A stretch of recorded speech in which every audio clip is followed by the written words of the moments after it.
आपका हमारी आध्यात्मिक यात्रा में हार्दिक स्वागत है। आप सुन रहे हैं शिव महापुराण, जो सनातन धर्म के ही अनमोल ग्रंथों में से एक है।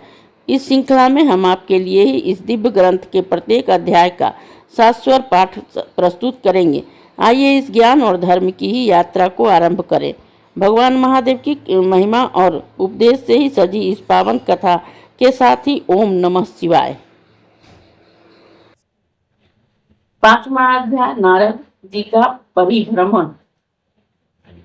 सूत जी बोले, हे ब्राह्मणों, विष्णु जी के ध्यान होने पर नारद जी भक्ति पूर्वक शिवलिंगों का दर्शन करते हुए पृथ्वी पर विचरने लगे। उन्होंने कितने ही शिवलिंगों का प्रेम पूर्वक दर्शन किया। उसी समय वह रुद्र के गण जिन्हें उन्होंने साप दिया था, उनके समीप जाकर चरणों पर फिर उनके क्षमा मांगी और कहा कि हे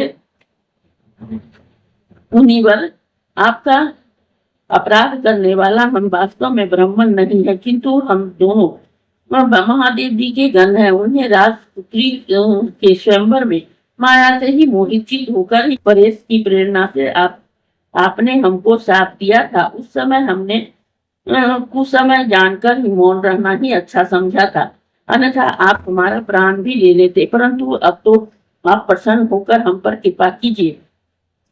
सूत जी कहते हैं, जब उन गणों ने भक्ति और आदर से इस प्रकार प्रार्थना की तो उनके वचनों को सुनकर ही पश्चाताप करते हुए मुनि ने कहा, हे सत्पुरुषों ने, मान्य महादेव जी के गणों शिव जी की इच्छा से ही पहले निश्चय ही मेरी बुद्धि भ्रष्ट हो गई थी, जिससे मोहवश मैंने तुमको साथ दिया, परंतु जो कुछ कहा गया है वह होना ही था।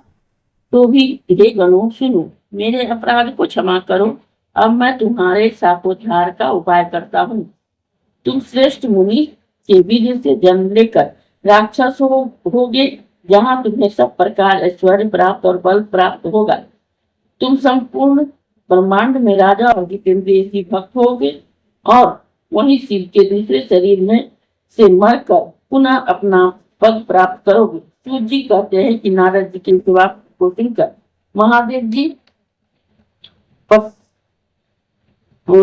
जी के गण प्रसन्नता से अपने स्थान को चले गए। नारद जी भी शिवलिंगों का दर्शन करते हुए दूसरी ओर पृथ्वी पर पर्यटन करने लगे। चलते चलते वे काशीपुरी में काशीनाथ जी के दर्शन करने गए, जो सबके ऊपर विराजमान शिव जी को प्रिय, शिव को ही सुख देने वाली और शिव स्वरूपी नागरिक है। उनके दर्शन कर भी उन्हें कृतार्थ हो गए। वहां परम आनंद से उन्होंने ही काशीनाथ शिव जी का पूजन किया और उसकी महिमा वर्णन करते हुए प्रेम से विभोर हो गए। पश्चात नारद जी ब्रह्मलोक को गए। वहां जाकर उन्होंने अनेक प्रकार से अपने पिता ब्रह्मा से शिव तत्व को पूछा। इस अध्याय के श्रवण हेतु आपका हृदय से धन्यवाद। हम आशा करते हैं कि शिव महापुराण की यह दिव्य कथा आपको आध्यात्मिक शांति और गहन ज्ञान प्रदान कर रही होगी। कृपया अगले अध्याय के लिए हमारे साथ जुड़े रहें और अपने सुझाव एवं भावनाएं कमेंट के माध्यम से अवश्य साझा करें। धर्म, भक्ति और ज्ञान की इस पावन यात्रा में आपका साथ हमारे लिए अत्यंत मूल्यवान है। ओम नमः शिवाय।